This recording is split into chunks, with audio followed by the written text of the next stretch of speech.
Recebi uma mensagem. Parabéns pela venda do seu terreno de 2 milhões. Mas eu não tinha vendido nada. Sou Elvira, 70 anos, viúva. Minha filha esqueceu quem eu era. Eu vivo minha vidinha aqui no sítio, um lugar que o tempo parece ter esquecido, e eu gosto que seja assim. Minha rotina é simples.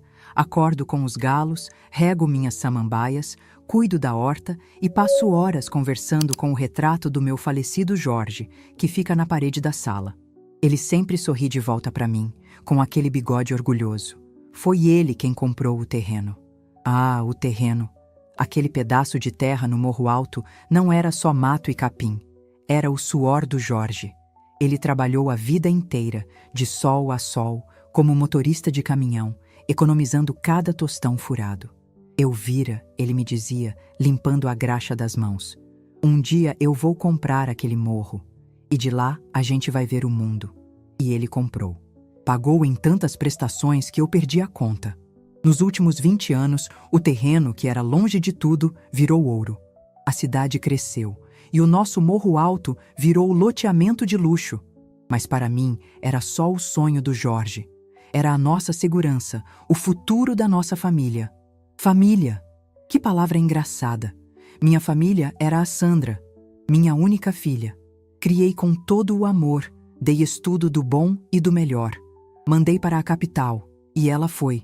Virou consultora, uma palavra chique que eu nunca entendi direito o que fazia. Ela mora num apartamento que parece capa de revista, usa roupas que não têm preço e vive num mundo de reuniões e investimentos. Nos últimos tempos, ela vinha sempre com a mesma conversa. Mãe, a senhora precisa liquidar esse patrimônio. Esse terreno parado é dinheiro morto. A senhora tá velha, não vai usar isso. Eu sempre cortava. Minha filha, dinheiro morto é o que a gente gasta sem precisar. O terreno fica. É a memória do seu pai. Ela bufava, revirava os olhos e voltava para o celular dela, aquele aparelhinho que parece uma extensão da mão. Ela sempre reclamava que estava apertada, que o mercado estava difícil, mas no mês seguinte aparecia com um carro novo. Eu, que sou antiga, que não entendo de mercado, só entendia que o dinheiro dela sumia como água no ralo. Aquele dia era uma terça-feira. O céu estava limpo, um azul que doía os olhos. Eu estava na cozinha, coando o café na boca do fogão a lenha, o cheiro enchendo o ar. O meu celular, aquele que a Sandra me deu só para emergência, apitou em cima da mesa. Um apito seco, irritante. Eu nem gosto de olhar esse aparelho, tenho medo de quebrar. Mas algo me disse para pegar. Era uma mensagem. Não era da Sandra. Era um número estranho, com um símbolo de banco ou coisa parecida. Eu apertei os olhos para ler as letrinhas miúdas. Prezada senhora Elvira, parabéns pela conclusão da venda do seu terreno no Morro Alto, matrícula 78.912, pelo valor de 2 milhões de reais. O coador de pano tremeu na minha mão. O café quente quase derramou no meu pé. 2 milhões? Venda? Eu li de novo. E de novo. Parabéns pela venda. Mas eu não vendi nada. O coração disparou. Parecia um bumbo de festa junina batendo descompassado dentro do peito. Isso é golpe, pensei na hora. Aqueles golpes que o rapaz da televisão fala, que mandam mensagem pra gente. Eu respirei fundo, mas o texto mencionava o número da matrícula. Como um golpista ia saber o número da matrícula? Um frio subiu pela minha espinha. Um frio que não tinha nada a ver com o amanhã. Eu não liguei para a Sandra. Alguma coisa, lá no fundo da minha alma, me dizia para não ligar. Eu nem troquei de roupa direito. Catei minha bolsa, aquela de couro batido que o Jorge me deu, enfiei meus documentos, o título do terreno que eu guardava num plástico velho e peguei o primeiro ônibus para o centro. Desci no ponto do cartório. O mesmo cartório onde eu e Jorge assinamos tudo, há mais de 40 anos. O lugar estava diferente, cheio de vidros, ar-condicionado gelado e umas moças de unha pintada que mal olhavam na cara da gente. Fui até o balcão. O rapaz que me atendeu tinha um brinco na orelha e uma cara de tédio. Pois não, senhora. Eu mostrei o celular. Minha mão tremia tanto que ele teve que pegar o aparelho. Moço, eu recebi isso aqui. Deve ser um engano, né? Eu sou a dona Elvira. Eu não vendi nada. O rapaz olhou para o celular, olhou para mim e deu um risinho. Senhora, isso aí deve ser spam. Golpe. Deixa eu só confirmar aqui para a senhora ficar tranquila. Ele começou a digitar no computador. O tédio dele foi sumindo. O risinho desapareceu. Ele olhou para a tela, depois para mim e engoliu em seco. Dona Elvira, a senhora tem certeza que não vendeu? Claro que eu tenho, meu filho. Você acha que eu ia esquecer de 2 milhões de reais? Ele virou o monitor para mim. Dona Elvira, a venda é legítima. Foi assinada ontem. O comprador já depositou o sinal. 1 milhão de reais, de entrada. Meu mundo girou. O chão do cartório pareceu afundar. Mas eu não assinei nada. Eu estava no meu sítio ontem. O rapaz coçou a cabeça, visivelmente desconfortável. Senhora, eu não posso dar detalhes, mas a venda foi feita por procuração. A sua assinatura está aqui. Ele imprimiu um papel e me mostrou. Era um garrancho. Um garrancho que imitava a minha assinatura. Uma imitação boa, feita por alguém que tinha visto eu assinar muitas vezes. Uma falsificação. Quem fez isso? Minha voz saiu um fiapo. O rapaz olhou para os lados, baixou a voz. Dona, tá aqui na procuração, registrada e tudo. Foi sua filha, Sandra. Ela tinha plenos poderes. Eu saí do cartório cega. A raiva era tanta, era um fogo tão grande, que eu nem sentia o chão sob os meus pés. Não era tristeza, era fúria. Uma raiva justa, que limpava a vista. Peguei um táxi, coisa que eu nunca faço na vida, e dei o endereço do apartamento de luxo dela na capital. O porteiro, um homem de uniforme que sempre me olhava torto, tentou me barrar. A dona Sandra não está esperando visitas. Eu não sou visita, eu disse, e empurrei a porta de vidro. Eu tinha a chave de emergência. A chave que ela me deu caso eu precisasse de alguma coisa. Eu enfiei a chave na fechadura e rodei. Sandra estava na sala. Uma sala enorme, toda branca, com vista para a cidade inteira. Ela estava de roupão de seda, com uma taça na mão, falando ao telefone. Rindo. Uma risada alta, feliz. Quando ela me viu, parada na porta, o sorriso congelou. Mãe, o que a senhora está fazendo aqui? Como a senhora entrou? Aconteceu alguma coisa? Eu fechei a porta atrás de mim. O barulho da chave trancando fez um clique alto no silêncio que se formou. Aconteceu, Sandra. Aconteceu que você vendeu o que não era seu. Ela ficou branca como o tapete da sala. Depois, ficou vermelha. Do que a senhora está falando, mãe? Tá louca? Bebeu? Do terreno do seu pai, Sandra. Dos 2 milhões de reais. Ela largou o telefone. A taça de vinho bateu na mesinha de vidro. Ela tentou sorrir. Foi a coisa mais feia que eu já vi. Um sorriso que não chegava nos olhos. Ah, mãe, a senhora descobriu... Ela riu, um riso de nervoso. Poxa, mãe, era para ser surpresa. Eu ia te contar. Me contar o quê, Sandra? Que você falsificou minha assinatura? Não fala assim, mãe. Eu não falsifiquei. Foi um negócio de oportunidade. A senhora não entende. Esse dinheiro ia mudar a nossa vida. A sua vida, você quer dizer? A nossa? Lógico que eu ia te dar uma parte, mãe. Poxa, a senhora nem usa aquele terreno. É só mato. Eu ia pegar esse dinheiro e investir, mãe. Fazer render. Ia ser bom para todo mundo. Uma parte, eu repeti. A minha voz estava baixa, mas parecia que cortava o ar. Você ia me dar uma parte do que o seu pai me deixou? Você ia me dar esmola do que é meu? Foi aí que ela mostrou quem era de verdade. O sorriso sumiu. Quer saber? É isso mesmo. Eu vendi, e vendi bem. A senhora ia morrer e deixar aquele dinheiro parado. Eu adiantei a herança. Eu mereço, mãe. Eu cuidei da senhora a vida inteira. Cuidou de mim? Quando foi a última vez que você foi no sítio e não foi para pedir dinheiro ou falar do terreno? Ela começou a chorar. Mas não era um choro de arrependimento. Era choro de raiva, de quem foi pego. Eu estava com dívidas. O banco ia tomar meu apartamento. A senhora não entende.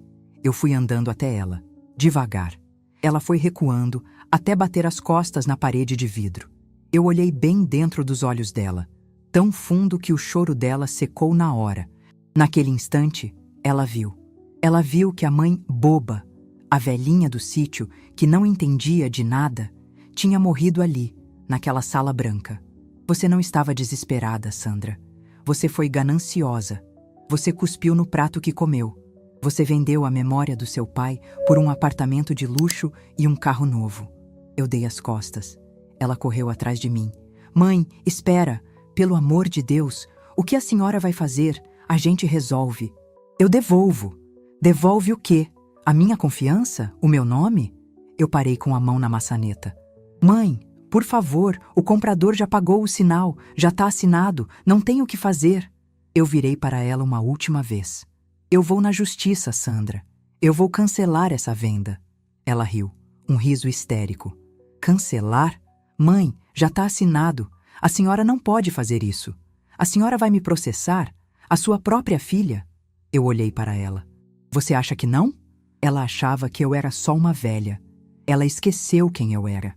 Ela esqueceu que fui eu quem administrou cada centavo que o Jorge ganhou. Ela esqueceu que fui eu quem lidou com os advogados abutres no inventário dele.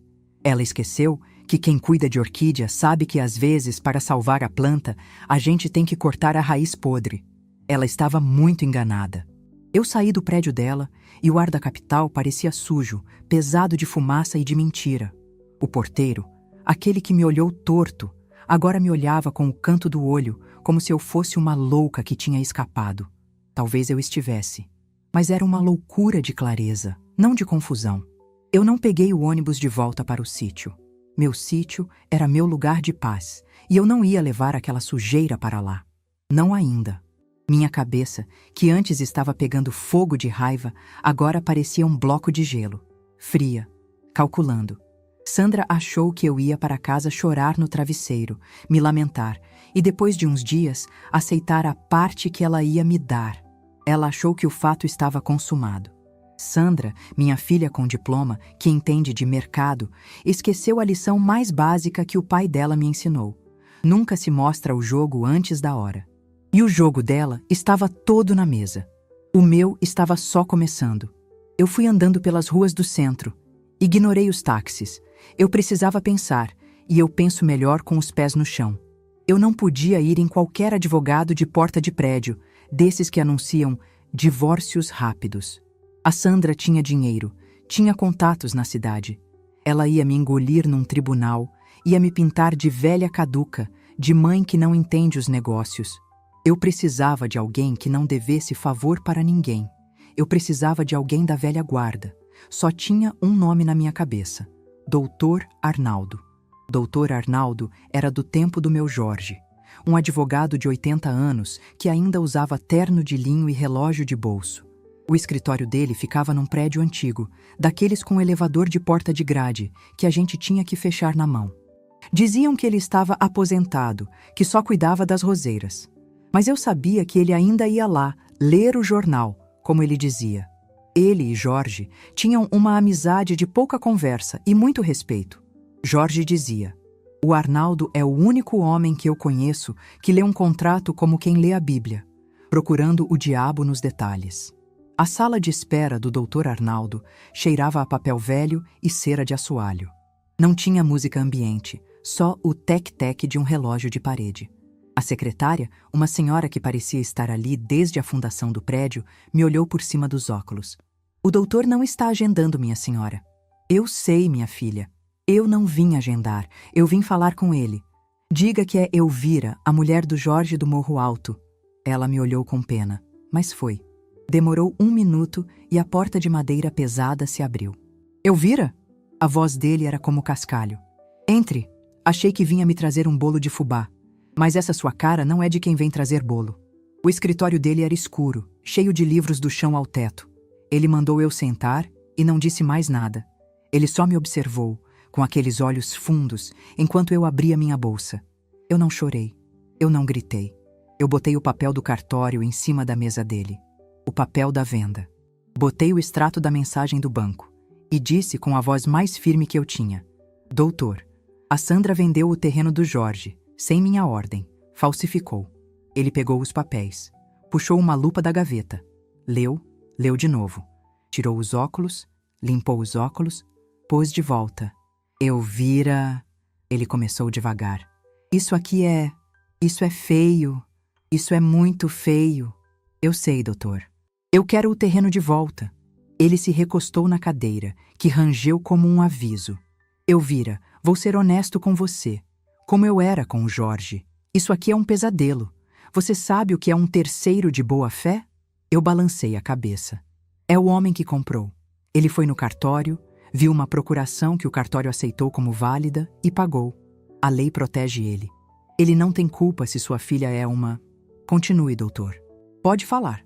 Se sua filha é uma criminosa, ele completou. Se a gente for para a justiça agora, a gente vai gritar fraude. A Sandra vai gritar desespero. O comprador vai gritar prejuízo. O juiz vai botar o terreno sub judice, vai trancar o dinheiro. Isso vai se arrastar por 10, 15 anos. Você vai estar velha, eu vou estar morto, e o terreno vai estar parado, comendo dinheiro de imposto. No final, o juiz pode até anular a venda, mas vai mandar você indenizar o comprador. E a Sandra? Vai declarar falência, dizer que não tem R$1 no nome, e você vai ficar sem o terreno e com a dívida do comprador. Você entende o buraco? Um balde de água fria. Eu senti o peso. 15 anos. Eu não tinha 15 anos para esperar a justiça dos homens. Mas ela falsificou o Dr. Arnaldo. É crime. Sim, estelionato. Falsidade ideológica. Podemos botar ela na cadeia. Você quer botar sua filha na cadeia, Elvira? A pergunta ficou no ar, pesada. Eu olhei para a foto do Jorge, que por acaso estava na mesa dele também, de uma pescaria antiga. Botar a Sandra na cadeia? Eu queria. Naquele momento, eu queria. Mas Jorge não ia querer. E não ia trazer o terreno de volta do jeito certo. Eu quero o que é meu, doutor. Eu quero o sonho do meu marido de volta. Tem que ter outro jeito. Ele suspirou. Elvira, sua filha te deu uma procuração? Nunca. Nem para receber minha aposentadoria. Ela falsificou minha assinatura na procuração e o cartório aceitou. Foi o que o moço disse. Pior ainda. Ou melhor, talvez. Mas ela é sua única herdeira, certo? Sim. Então o advogado dela vai alegar que ela estava antecipando a legítima herança, que você é uma senhora difícil, que não entende de negócios. Eles vão te humilhar, Elvira. Vão dizer que você está gagá. Eu não estou gagá, eu disse, entre dentes. Eu só estava quieta. Pois então, disse ele batendo os dedos na mesa. A gente precisa de algo que prove que ela não estava desesperada, que ela é recorrente, que ela tem um padrão de má fé. A gente precisa de algo que o dinheiro dela não possa comprar e que os advogados dela não possam distorcer. E o que seria isso? Uma prova, um documento, alguma coisa que mostre que ela não tinha direito moral a esse dinheiro, porque legalmente, Elvira, ela é sua herdeira. Ela ia ficar com tudo um dia. O que ela fez foi acelerar o relógio. O jeito que ele falou, acelerar o relógio, me deu um arrepio. Como se ela estivesse me empurrando para a cova mais rápido. Eu agradeci ao Dr. Arnaldo. Ele não me cobrou nada. Vá para casa, Elvira. Pense se você quer essa guerra. E procure qualquer coisa. Qualquer papel velho. Às vezes, o passado tem a resposta. Eu voltei para o sítio. Já era noite. A casa estava fria. O silêncio era tão grande que chegava a zunir no ouvido. Pela primeira vez na vida, eu me senti sozinha naquele lugar. Eu olhei para o retrato do Jorge. E agora, Jorge? O que é que eu faço? Eu não dormi. Fiquei sentada na cozinha, vendo o dia clarear. A fala do Dr. Arnaldo não saía da minha cabeça. Qualquer papel velho. Eu me levantei. Meus joelhos estalaram. Fui até a oficina do Jorge. Era um galpãozinho nos fundos que eu mantinha trancado. A Sandra odiava aquele lugar.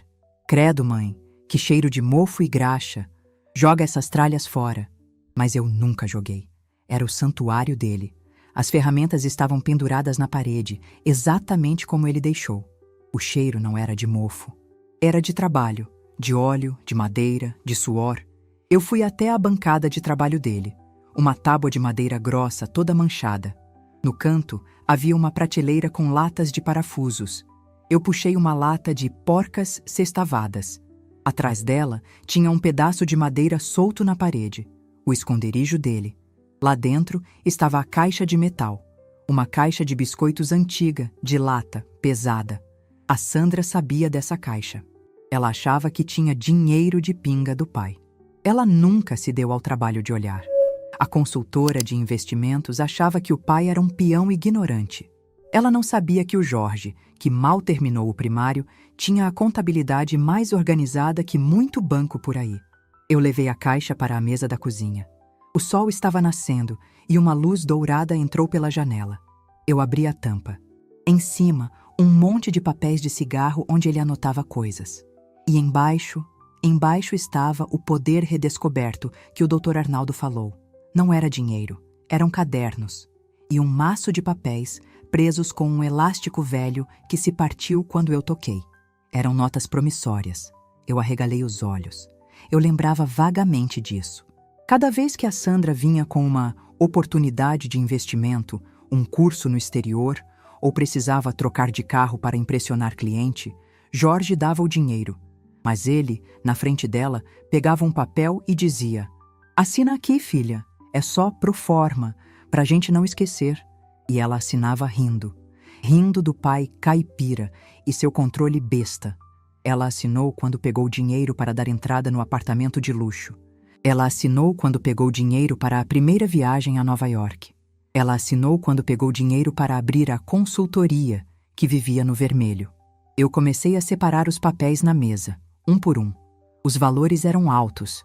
O Jorge não era bobo. Ele botava juros, juros de pai. Mas botava. E então eu achei o caderno. Um caderno de capa preta. Na primeira página, a letra caprichada do Jorge. Livro caixa, Sandra. Ele tinha anotado tudo. Cada centavo, cada empréstimo. E ao lado, as promissórias grampeadas. Eu comecei a somar. Eu, a velhinha que não entende de números. Peguei lápis e papel. Somei de novo. O sol já estava alto quando eu terminei. O valor que a Sandra devia ao espólio do Jorge. O que ela já tinha pego em vida, com juros simples. Passava de R$ 1.200.000. Ela não estava antecipando a herança. Ela já tinha comido a herança inteira. E mais um pouco. O terreno de 2 milhões, a parte dela já não existia. Ela estava vendendo o que era meu. A minha metade de viúva e o que ela já tinha gasto. Eu olhei para aqueles papéis. Aquilo não era só papel. Era a prova. Era a munição que o Dr. Arnaldo disse que eu precisava. A Sandra não era uma filha desesperada. Ela era uma devedora. Uma devedora antiga, recorrente e de má fé. Naquele momento, eu senti uma coisa que eu não sentia há anos, desde que o Jorge morreu. Eu senti o chão firme debaixo dos meus pés. Eu não era mais a dona Elvira, a velhinha do sítio. Eu era Elvira, a viúva de Jorge, a guardiã do seu legado. E eu estava sendo subestimada há tempo demais. Todo mundo olhava para mim e via uma senhora frágil, de cabelo branco, boa para fazer café. A Sandra olhava para mim e via um obstáculo, uma coisa velha que tinha que ser contornada para ela pegar o dinheiro. Eles me trataram como um móvel antigo da casa. Útil, mas que não se mexe e não opina. Mas quem cuida de orquídea, como eu cuido, sabe de uma coisa: as flores mais bonitas e mais fortes nascem das raízes que parecem secas, mortas. Acharam que, porque a minha casca enrugou, o meu miolo tinha amolecido. Esqueceram que aço de verdade não enferruja. Ele só fica mais afiado com o tempo. Meu plano começou a se formar ali, na mesa da cozinha, com o cheiro do café se misturando ao cheiro do papel velho. A Sandra queria jogar o jogo do mercado. Ela usou um cartório, usou a lei a seu favor. Pois bem, eu ia usar também, mas eu não ia atacar a venda. Não ainda. Isso era o que ela esperava. Eu ia fazer o que o Jorge teria feito. Eu ia cobrar a dívida. Peguei o telefone. Liguei para o Dr. Arnaldo. Dona Elvira? Já pensou? Ele atendeu com a voz sonolenta. Pensei, doutor. E eu achei. Achei os papéis velhos. E o que são? R$ 1.200.000 em notas promissórias, assinadas por ela. O senhor acha que isso ajuda? Houve um silêncio tão grande do outro lado da linha que eu achei que ele tinha dormido. Elvira, ele disse, e a voz dele não era mais de cascalho, era quase uma risada. Ajuda? Minha senhora, isso não ajuda. Isso ganha. Ótimo, eu disse, porque eu não quero só anular a venda. Eu quero que a Sandra e quem comprou dela aprendam que não se brinca com a memória do meu marido. O senhor está pronto para trabalhar, doutor? Elvira, por uma causa dessa, eu saio até da aposentadoria. Eu tinha um plano. Não era um plano de vingança, era um plano de justiça. A Sandra achava que estava lidando com a mãe boazinha que fazia bolo. Ela ia descobrir, da pior maneira, que estava lidando com a mulher que administrou cada centavo que o Jorge ganhou e construiu um império do nada. O primeiro passo não seria no fórum, seria no banco. E o segundo seria descobrir exatamente quem era o terceiro de boa-fé que comprou o terreno. Porque, no meu tempo, negócio de oportunidade, feito às pressas, com assinatura falsificada, tinha outro nome. E geralmente, o comprador sabe exatamente o que está fazendo. Sandra achou que tinha dado o bote final. Mal sabia ela que ela só tinha acordado a cobra que dormia. O doutor Arnaldo me disse para ir para casa e pensar se eu queria essa guerra. Mas ele não entendeu. Eu não queria a guerra. Eu já estava nela. Eu só não tinha as armas certas. Agora, com a caixa de biscoito do Jorge em cima da mesa, eu tinha um arsenal. Eu tinha a verdade. A primeira coisa que eu fiz foi fechar a caixa. Passei o dia seguinte, o dia inteiro, no meu sítio. Fiz o que eu faço todos os dias. Reguei as samambaias. Conversei com as galinhas. Fiz um pão de milho e o cheiro encheu a casa. Eu precisava que as minhas mãos estivessem ocupadas para a minha cabeça poder trabalhar direito. A Sandra devia estar esperando o meu telefonema. Um telefonema chorando ou gritando. Ela devia estar olhando o celular a cada 5 minutos, pronta para me dar o golpe final, para dizer: viu, mãe, não tem o que fazer, aceite. A Sandra, com toda a sua inteligência de consultora, não entendeu que a pior arma de uma mulher como eu não é o grito. É o silêncio. Meu silêncio deve ter deixado ela de cabelo em pé. Na manhã seguinte, eu peguei o primeiro ônibus. Não fui para o apartamento dela. Fui para o escritório do Dr. Arnaldo. Botei a caixa de lata em cima da mesa de mogno dele. Bom dia, doutor. Trouxe seu bolo de fubá, mas está dentro da caixa. Ele abriu. Ele não é homem de rir, mas eu vi o canto da boca dele tremer quando ele viu o primeiro caderno do Jorge. Ele pegou as promissórias, uma por uma. Elvira, isso aqui é... Ele limpava os óculos. Isso aqui é ouro. Isso é a letra do Jorge? Letra e método, doutor. Ele anotava tudo. E a assinatura da Sandra? Ela vai dizer que foi coagida. Ela assinava rindo, doutor. Rindo do pai caipira que pedia papel assinado. Ela nunca levou a sério, mas está aí. É a assinatura dela. Doutor Arnaldo se levantou. Ele foi até a janela. Ele parecia mais alto. Elvira, o que a gente vai fazer agora é o que o Jorge gostaria. Não vamos brigar pela terra. Não ainda. Briga pela terra é demorada. É suja e o comprador de boa-fé vai nos atrasar. Então, o que vamos fazer? Perguntei. Vamos fazer o que qualquer banco faria. Vamos executar a dívida. Agora. Eu não entendi direito o que era executar. Ele explicou, como quem explica para uma criança, mas com respeito. Nós não vamos pedir para a Sandra pagar. Nós vamos tomar. Esses papéis aqui, ele bateu o dedo nas promissórias, são títulos executivos. Valem tanto quanto um cheque. Eu vou entrar na justiça hoje, e não é num processo demorado. É numa ação de execução. Eu vou pedir ao juiz para, antes mesmo de ouvir a Sandra, bloquear R$1.200.000 das contas dela. Imediatamente. Mas, e o dinheiro da venda? O sinal de 1 milhão? Eu perguntei, meu coração acelerando. O doutor Arnaldo sorriu. Um sorriso que dava medo. Pois é, Elvira. Se ela já recebeu esse milhão, o juiz vai achar. Onde quer que esteja. Ela vendeu o seu terreno para pagar a dívida que ela tinha com o seu marido. Ela se pagou com o seu dinheiro para te pagar. O plano era tão bonito, tão justo. E o comprador, doutor? O homem que já pagou? Esse é o passo 2. Doutor Arnaldo já estava no telefone, falando com a secretária. Dona Marisa, cancele meu almoço. Prepare uma petição de execução de título. Sim, o valor é 1.200.000, mais correção monetária dos últimos 10 anos. Isso. Vai dar um bom dinheiro. Ele desligou e olhou para mim. Elvira, agora você vai para casa e não atenda o telefone. Deixe ela provar do próprio veneno. A confusão. Eu fiz exatamente isso. Voltei para o sítio. Mas o silêncio agora era outro. Era um silêncio de espera, como a calma antes da tempestade. Enquanto isso, na capital, a Sandra devia estar comemorando. Ela tinha 1 milhão na conta. Ela tinha calado a mãe velha. Ela tinha vencido. Eu imagino a cena. Ela deve ter ido ao shopping, comprado uma daquelas bolsas que valem um carro. Deve ter ido ao salão, comemorar com champanhe. Ela deve ter olhado o celular, visto que a mãe não ligou e pensado: viu? Já aceitou. Velho é assim mesmo, reclama e depois esquece. Aí, ela foi pagar. A moça da loja deve ter passado o cartão. Senhora, desculpe, deu recusado. Ela deve ter ficado vermelha. Como assim recusado? Tenta de novo. Eu tenho fundos. Senhora, não é sem fundos. É transação não autorizada.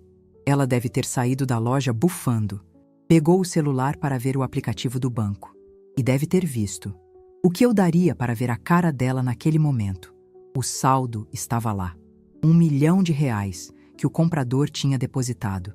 E logo abaixo, em letras vermelhas, saldo bloqueado judicialmente. E mais abaixo, o número de um processo. O meu nome, Elvira, contra o nome dela, Sandra. O telefone tocou na minha casa. 1 vez, 2, 10, 20 vezes. O nome Sandra brilhava na tela do aparelho. Eu estava vendo minha novela, tomando meu chá de erva cidreira. O som do telefone tocando parecia música. A confusão dela era o meu primeiro pagamento. Ela não estava entendendo nada. Ela ligou para o advogado dela, o de gravata bonita. Doutor, minha mãe me processou. Ela quer anular a venda. E o advogado, puxando no sistema, deve ter ficado confuso também. Não, Sandra, não é sobre a venda. Espera aí. São notas promissórias? 1.200.000? Sandra, que dívida é essa? E ela, que dívida? Não tem dívida. É uns papéis velhos do meu pai. Isso não vale nada. É da época que ele era vivo. Sandra, o advogado deve ter dito, pela lei, vale. E vale muito. O seu dinheiro está bloqueado. Você não mexe em 1 centavo até pagar sua mãe. Aí, o telefone parou de tocar. Eu sabia o que vinha a seguir. O desespero. Dito e feito. 2 horas depois, o carro dela cantou pneu na porteira do sítio. Ela desceu batendo a porta. Ela não estava mais com a roupa de seda. Estava com a roupa de consultora, mas o cabelo estava despenteado. O rosto estava vermelho, manchado de rímel. Eu saí na varanda, com minha xícara de chá na mão. Perdeu alguma coisa, minha filha? O que a senhora fez? Ela gritou. Um grito que fez os cachorros do vizinho latirem. A senhora me roubou. Eu quase ri. Eu te roubei? Que engraçado. Achei que a ladra aqui era você. Aquele dinheiro era meu. Era o pagamento do meu negócio. A senhora não tinha esse direito. Seu negócio? Você chama vender o que é meu, falsificando minha assinatura de seu negócio? A senhora é uma velha. O que são aqueles papéis? O papai tá morto. Aquilo não vale nada. Vale 1.200.000, Sandra, eu disse com calma. Mais juros. E correção. Ela parou. Ela percebeu que gritar não ia adiantar. Ela tentou a outra tática, o choro. Mãe, pelo amor de Deus, a senhora não entende. Esse dinheiro eu já tinha comprometido. O banco ia tomar meu apartamento. O senhor Bastos, o comprador, ele vai me processar. Ah, o senhor Bastos, eu disse tomando um gole do chá. Chegamos nele. Eu tinha feito minha lição de casa.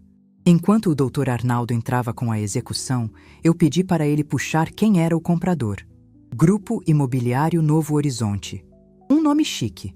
Mas o doutor Arnaldo descobriu o endereço. Não era na avenida principal. Era numa salinha, em cima de uma padaria, num bairro comercial caindo aos pedaços. No dia que fui ao doutor Arnaldo, eu peguei um desvio. Fui até lá. O cheiro de pão doce era bom. Perguntei ao dono da padaria. Ah, o senhor Bastos. Sim, o escritório é aí em cima. Mas ele quase não vem. É um homem apressado. Eu entendi na hora. Não era um terceiro de boa-fé. Era um especulador, um rolo. Um homem que viu a chance de comprar uma terra de 2 milhões por um preço de banana, pagando um sinal rápido. Provavelmente com a Sandra prometendo que a mãe velha não ia dar trabalho. Ele era tão culpado quanto ela. O Sr. Bastos vai te processar, é? Eu continuei. Que pena, porque ele também vai ter notícias minhas. Sandra não entendeu. O que a senhora vai fazer com ele? Eu? Nada. O Dr. Arnaldo. Ele só mandou uma notificação extrajudicial para o Grupo Novo Horizonte. Só avisando, sabe? Coisa boba. Avisando o quê? Avisando que o negócio de vocês foi feito em cima de uma fraude, que a procuração é falsa e que a vendedora, no caso você, é uma devedora executada. E que se ele não desfizer o negócio imediatamente e devolver o terreno, ele deixa de ser comprador de boa-fé e vira seu cúmplice, em estelionato. A Sandra sentou no degrau da varanda. O choro dela secou. O que ficou foi o pânico. A senhora acabou comigo, mãe. Não, Sandra. Eu só parei de deixar você acabar comigo. E com a memória do seu pai. Ela me olhou. Pela primeira vez, ela não me viu como a velhinha do bolo de fubá. Ela me viu.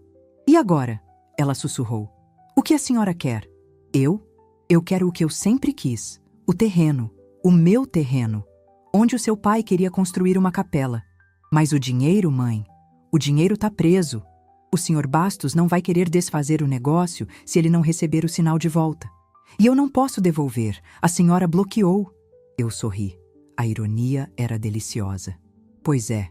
Que sinuca de bico, hein, minha filha? Você vendeu uma coisa que não era sua para pagar uma dívida que você fingiu que não tinha. E agora o dinheiro da venda virou o pagamento da dívida. Mas isso não é justo, ela gritou, voltando a si. Aquele dinheiro das promissórias era presente. O papai me dava. Seu pai te emprestava e fazia você assinar, porque ele te conhecia, Sandra. Ele sabia que o seu amor pelo dinheiro era maior que o seu amor pela família. Ele só não imaginava que você ia chegar tão baixo. Isso é mentira, ela se levantou. O papai me amava. Ele teria me dado aquele terreno. Ele te amava tanto, eu disse, minha voz baixa, mas cortante, que ele guardou cada papel que provava que você estava se aproveitando dele. Ele me deixou as armas para eu me defender de você. Esse foi o momento. O momento em que ela percebeu que o pai, caipira, e a mãe boba tinham o tempo todo jogado um jogo que ela nem sabia que existia. Ela, a grande consultora, era só uma amadora gananciosa. Mãe, por favor, ela tentou de novo, a voz embargada. O que eu faço? O Sr. Bastos, ele é perigoso. Ele não vai aceitar perder 1 milhão. Ele não perdeu 1 milhão. Ele pagou 1 milhão para a dona da terra. Eu. O dinheiro que ele te deu agora é meu, por direito da dívida que você tinha com o seu pai. O sinal que ele pagou quitou a sua dívida comigo. Mas, e o terreno? Ele pagou o sinal do terreno? Exatamente. Ele pagou 1 milhão pelo terreno, mas ele pagou para a pessoa errada. Agora ele tem 2 opções. Ou ele me paga o outro 1 milhão que falta e a gente vê se eu quero vender para ele. Ou eu me aproximei dela. Ele aceita que perdeu o sinal para uma golpista que era você e desiste do negócio. E você, Sandra? Você vai ter que me pagar o que falta. O que falta? 1.200.000. O Dr. Arnaldo calculou. O sinal era 1 milhão. Você ainda me deve 200.000 reais. E o seu apartamento de luxo? Ele é uma beleza para pagar o que falta. O mundo dela ruiu ali, na minha varanda empoeirada. Ela me olhou com ódio, um ódio que eu nunca tinha visto. Não era mais a filha gananciosa, era uma inimiga. A senhora não vai fazer isso, ela rosnou. A senhora não vai tomar meu apartamento. Eu vou tomar o que é da memória do seu pai, Sandra. Cada centavo que você tirou dele rindo. Eu me virei e entrei em casa, fechando a porta de tela. O clique da porta foi suave, mas para mim soou como a batida de um martelo num tribunal. A execução silenciosa estava completa. O dinheiro estava seguro. O comprador estava encurralado. E a Sandra estava exatamente onde ela me colocou, sem nada e devendo. Amanhã seria um novo dia. Seria o dia de encontrar o Sr. Bastos. E eu estava ansiosa por isso. A Sandra saiu do meu sítio no rastro da poeira e da fumaça, o carro cantando pneu na terra batida. Ela não me ligou. Eu sabia que ela não ia ligar. Ela não estava arrependida. Estava encurralada. Ela não foi para casa chorar, ela foi para o escritório do advogado dela, o de gravata bonita, tentar achar uma brecha. Ela foi tentar achar um jeito de provar que o pai era generoso e não um credor. Eu dormi. Pela primeira vez em muitas noites, eu dormi de verdade. O sono dos justos, como dizia o Jorge. Acordei com o cheiro do orvalho e o barulho da máquina de café. Eu sabia que aquele dia era o dia do Sr. Bastos. Dr. Arnaldo me ligou logo cedo. A voz dele estava animada. Para um homem de 80 anos, animado significava que ele não tinha comido mingau de aveia, tinha comido pimenta. Elvira, nossa notificação foi entregue ontem ao Grupo Novo Horizonte. E como eu imaginei, o Sr. Bastos não é do tipo que espera a justiça. Ele é do tipo que resolve no grito. Ele está vindo. Vindo? Para cá? Para o sítio? Exato.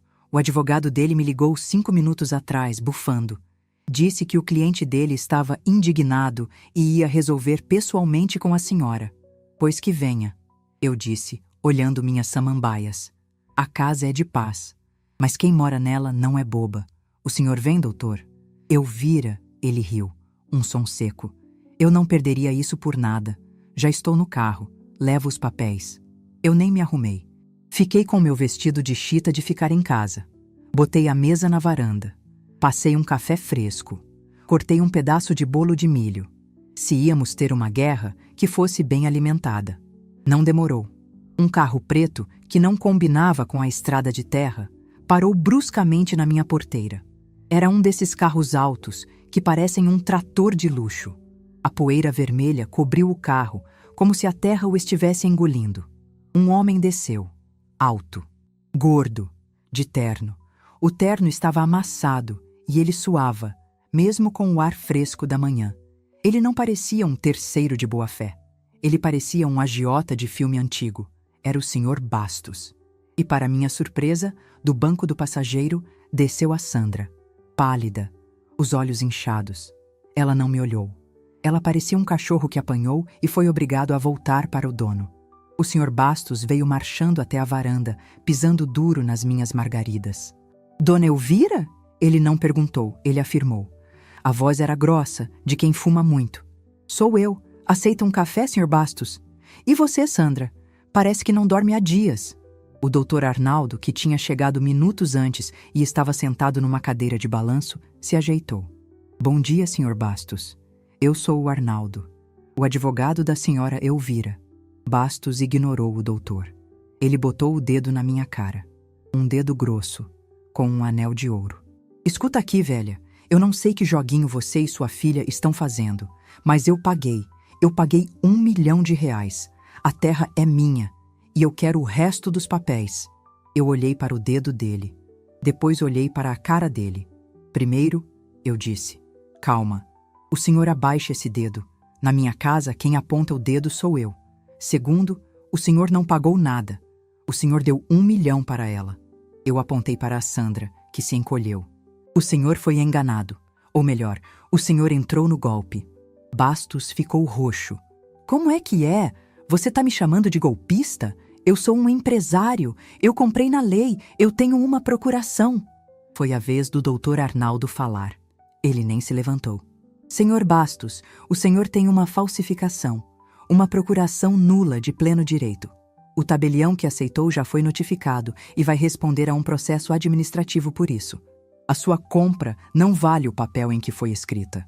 Mas eu paguei o dinheiro, eu quero meu dinheiro de volta, ele gritou. Pois então, disse Arnaldo, abrindo a pasta de couro velha no colo. O seu dinheiro, como o senhor sabe, está bloqueado pela justiça para pagar uma dívida anterior da sua vendedora. Bastos olhou para a Sandra com um ódio que eu nunca vi. Que dívida? Você me disse que não tinha dívida. Você me disse que o dinheiro era livre. Sandra tentou falar. Bastos, eu não sabia. Meu pai... Seu pai o quê? Ele rosnou. Foi aí que a casa caiu. A tentativa frustrada deles de me intimidar tinha acabado. Agora era a vez da revelação. Ela devia ao pai dela, eu disse, minha voz cortando o ar.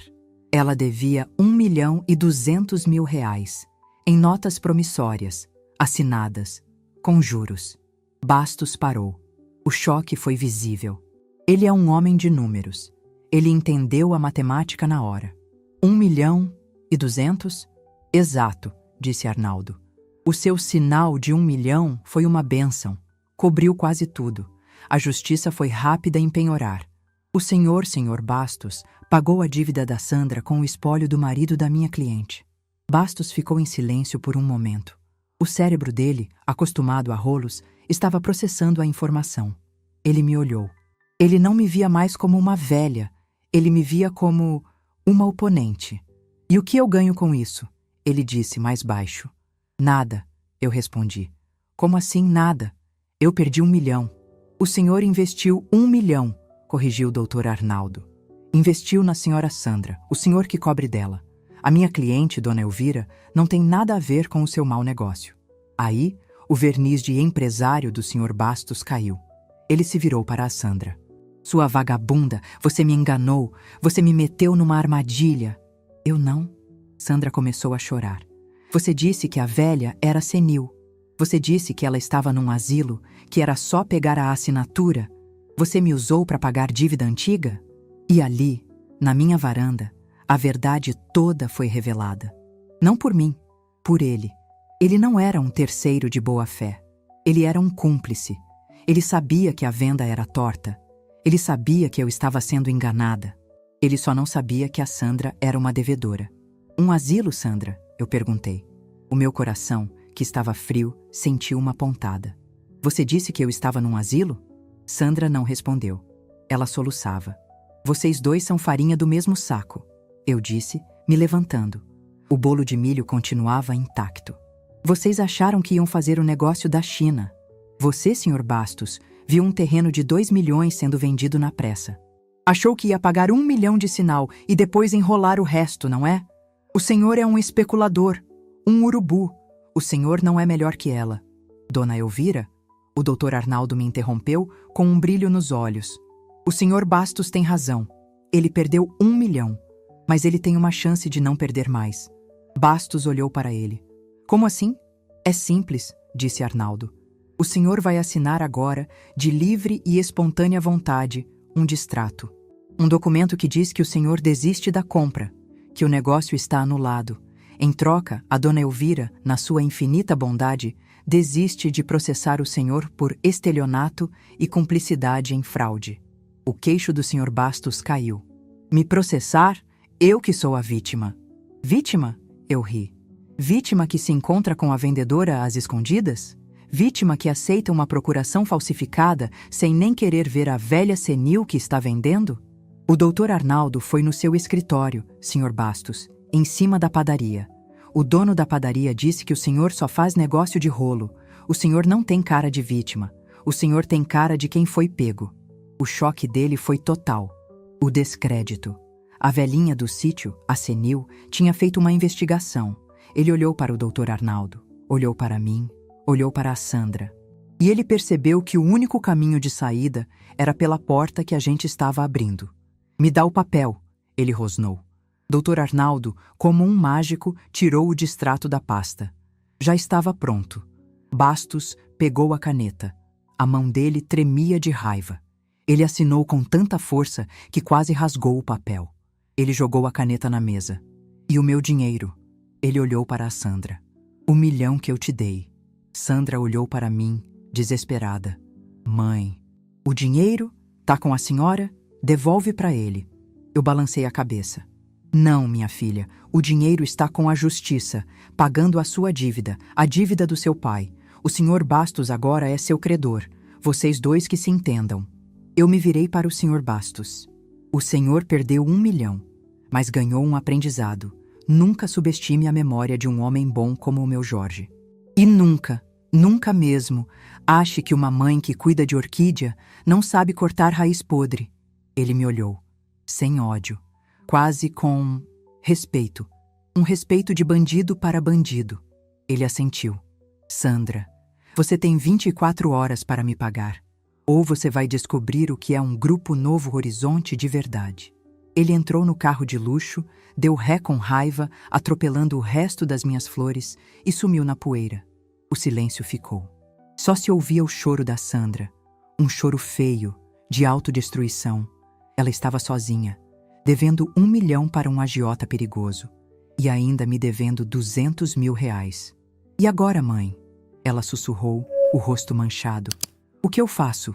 Ele vai me matar. Eu não sei, Sandra. O que você vai fazer? A senhora ganhou, não é? A senhora tirou tudo de mim. Eu não tirei nada de você, Sandra. Eu só peguei de volta o que era meu. O que você tentou me roubar? Você fez suas escolhas.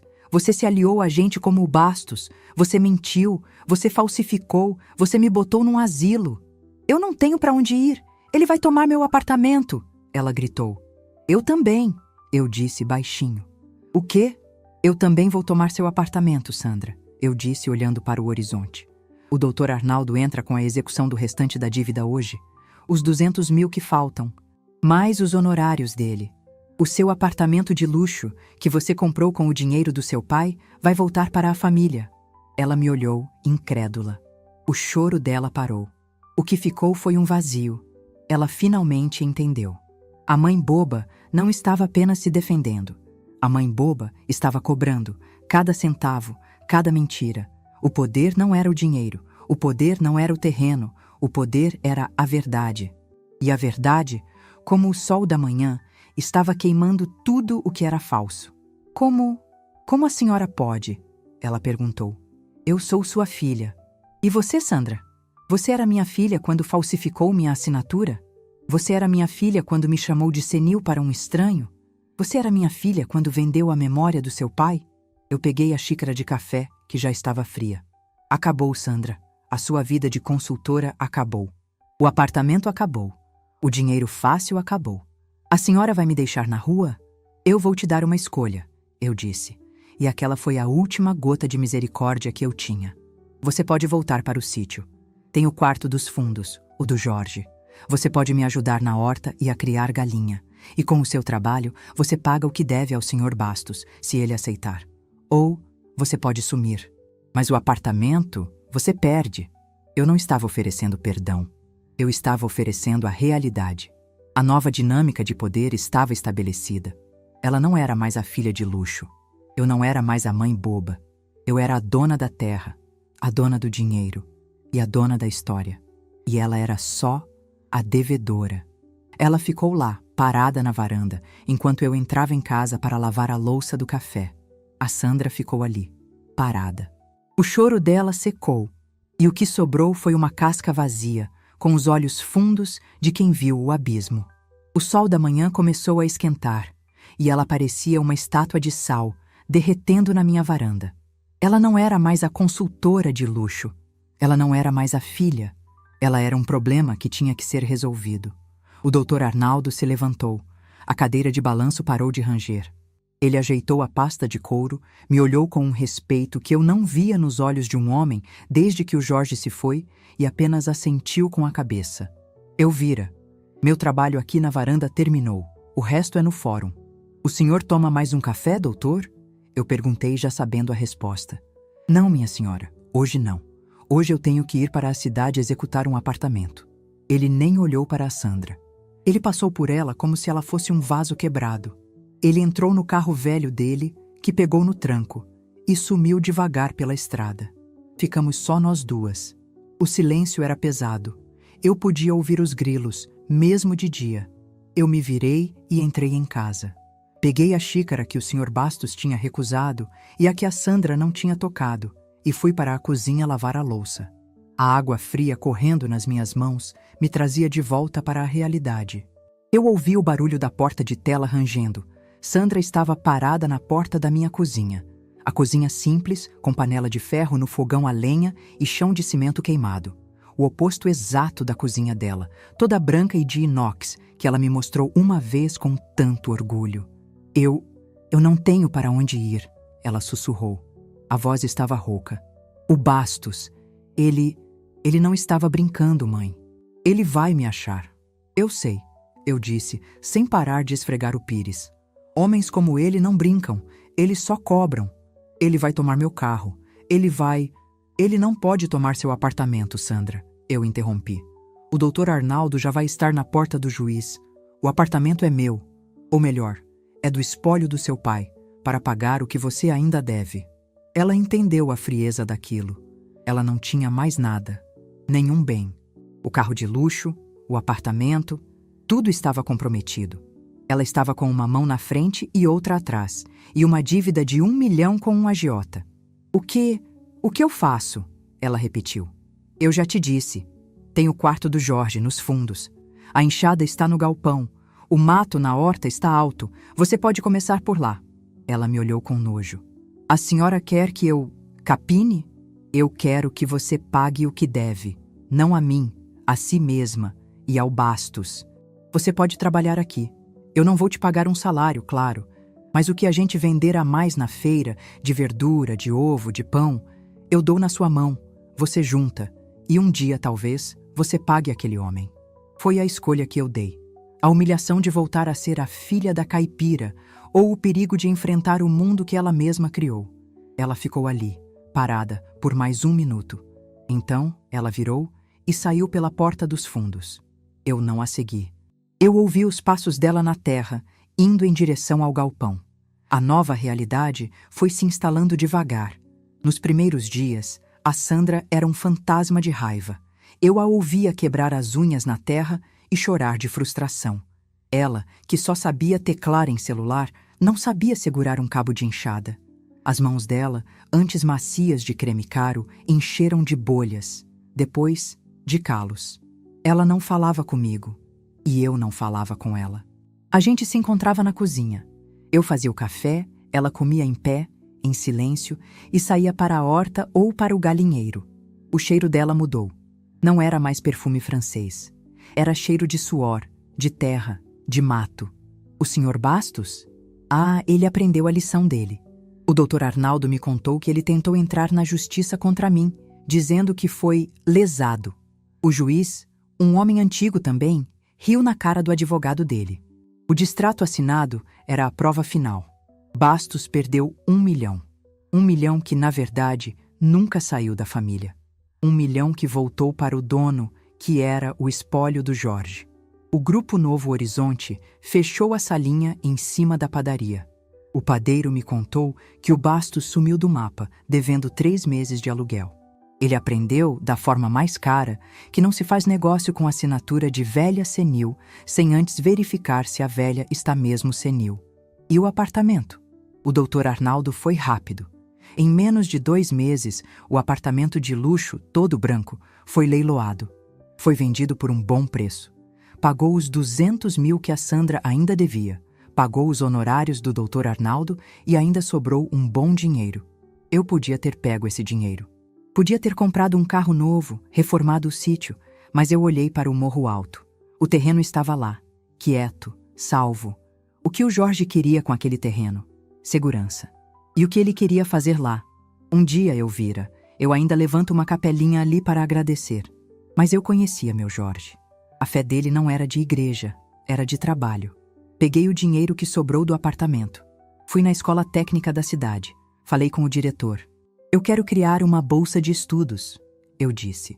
O diretor me olhou sem entender. Uma bolsa, dona Elvira? Em nome de quem?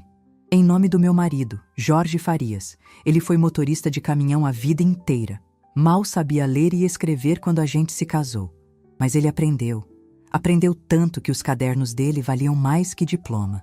E que tipo de bolsa? Bolsa de contabilidade, para filhos de motorista. Para o filho do peão, do ajudante, do caminhoneiro. Para eles aprenderem a ler os números. Para eles nunca, nunca na vida, serem enganados por um papel. E para eles, nunca precisarem enganar ninguém para ter o que é seu. A Bolsa Jorge Farias virou a coisa mais falada na região. Não era muito dinheiro, mas era o suficiente para 2 ou 3 meninos por ano não precisarem largar o estudo para ir para a estrada. O impacto foi imediato. Os motoristas, os amigos do Jorge que ainda estavam vivos, vieram me agradecer com os olhos cheios de água. O nome do meu marido, que a Sandra tentou sujar com a ganância, agora estava na placa de metal da escola. Era um legado de dignidade. A minha jornada, eu penso muito nela quando rego minhas samambaias. Eu não mudei. Eu continuo sendo a Elvira. Mas eu acordei. Eu passei anos achando que, porque eu era mãe, eu tinha que ser boba. Porque eu era idosa, eu tinha que ser invisível. Porque eu era viúva, eu tinha que ser frágil. Eu não era nada disso, eu só estava quieta. A raiva que eu senti naquele dia, no cartório, foi a raiva mais limpa da minha vida. Foi a raiva que me salvou. A gente aprende que tem que perdoar, que tem que ser boa, mas a gente esquece que, às vezes, a justiça tem que vir antes do perdão. Eu não sei se eu perdoei a Sandra. Acho que não. Mas eu também não a odeio mais. Eu olho para ela agora. Já se passaram 6 meses. Ela está mais magra, mas mais forte. O cabelo dela não tem mais tinta cara, mas o sol deu uns reflexos bonitos. Ela ainda é minha filha. A filha que roubou, que mentiu. Mas é o que sobrou. Um dia, eu estava na varanda, fechando os olhos com o sol da tarde. Ela chegou. Botou uma caneca de café na minha mesinha. E um caderno. Um caderno de capa preta, igual aos do Jorge. Ela não falou nada. Só abriu. Estava tudo ali. Galinhas, venda de ovos, R$ 30. Horta, venda de alface, R$ 45. Ela tinha anotado cada centavo que entrou da feira. A letra dela, antes redondinha e deitada, estava mais firme. Parecia a letra do pai. Ela tinha somado tudo. Dava uns R$ 800. Ela separou R$ 100 e empurrou na minha direção. "O que é isso, Sandra?" "É para o Bastos", ela disse, a voz baixa. Eu liguei para ele. Achei o número novo. Falei que ia pagar R$ 100 por mês. Ele riu de mim, mas ele aceitou. Ele disse que só pela humilhação ele aceitava. Eu olhei para os R$ 100. Era o começo. "Bom", eu disse, "faltam só 9.999 parcelas." Ela me olhou. Pela primeira vez, eu não vi raiva, nem medo. Eu vi cansaço e um pingo de vergonha. "Eu sei, mãe, eu sei." Ela pegou o caderno e voltou para a horta. Eu peguei minha caneca de café. O morro alto estava na minha frente, verde, intocado. O sonho do Jorge não era só um pedaço de terra, era uma lição. Uma lição de que o trabalho honesto, anotado num caderno de capa preta, vale mais que qualquer consultoria de luxo. Eu não sei o que vai ser do futuro. Eu não sei se a Sandra vai ficar ou se um dia ela vai embora. Mas eu sei de uma coisa: ninguém nunca mais vai me mandar um parabéns por uma venda que eu não fiz. O sítio está em paz, mas a dona não está mais dormindo.